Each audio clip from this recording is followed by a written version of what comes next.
ಓಂ ಸಾಯಿರಾಮ್. ಶುಭೋದಯ ನನ್ನ ಮಗುವೆ. ಎತ್ತರಕ್ಕೆ ಹಾರುವ ಮುನ್ನ ಈ ಭೂಮಿ ದೇವಿಯ ಆಶೀರ್ವಾದವನ್ನು ಪಡೆಯುವುದು ಮುಖ್ಯ.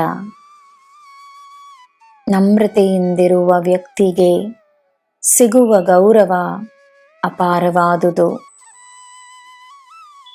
ನಿನ್ನ ಬೆಳವಣಿಗೆಯಲ್ಲಿ ಕೊರತೆ ಇರುವುದಿಲ್ಲ. ನೆಮ್ಮದಿಯಾಗಿರು. ಸಮೃದ್ಧವಾಗಿರಲು ನೀನು ಸಿದ್ಧವೆಂದು ನಂಬು. ಸಮೃದ್ಧಿ ನಿನ್ನದಾಗಿಯೇ ಇರುತ್ತದೆ.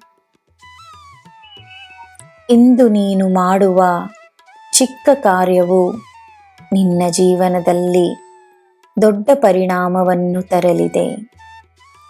ನಿನ್ನ ದಿನ ಶುಭವಾಗಿರಲಿ. ಸರ್ವಂ ಸಾಯಿಮಯಂ. ಜೈ ಸಾಯಿರಾಮ್.